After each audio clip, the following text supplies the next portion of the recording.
Thank you, Madam Chair. My name is Terria Sydnor, observer to the Vienna offices of the DMUN Foundation, a youth-led NGO that empowers youth to be active and valid stakeholders. For young people with disabilities, encounters with law enforcement and periods of detention can become moments of profound danger where misunderstanding, force, and neglect too easily replace protection and care. A child or young person with a disability may not react in a way an officer expects. A communication barrier may be mistaken for defiance. A mobility impairment may be met with unnecessary restraint. A moment of distress may be answered with coercion rather than de-escalation. And in those moments, the line between control and cruelty can be crossed with alarming ease. The evidence shows that this is not a hypothetical concern. According to the National Disability Rights Network report, more than 65% of youth in the justice system meet the criteria for a disability, a rate 3 times higher than the general population. In the same study, it showed that children as young as 6 and 9 being arrested or handcuffed for disability-related behavior, showing how quickly misunderstanding can turn into coercive treatment.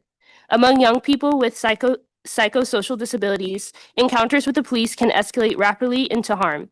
Research shows that persons with serious mental illness experience police use of force at a rate 11.6 times higher than those with serious mental illness and injury at 10.7 times higher, highlighting how youth vulnerability can quickly become exposure to abuse.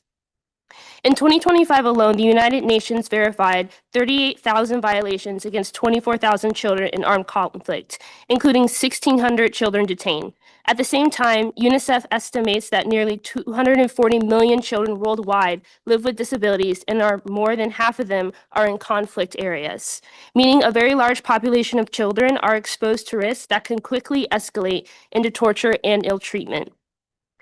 I urge states to move beyond general commitments and adopt binding disability-inclusive safeguards for young people in contact with law enforcement, including mandatory training, strict limits on restraint, accessible complaint mechanisms, and regular oversight of detention conditions. In conclusion, I pose this question to the panel. What concrete safeguards would you recommend states put in place to ensure that police training, restraint practices, and detention monitoring actually protect young people with disabilities from torture and ill treatment? Thank you.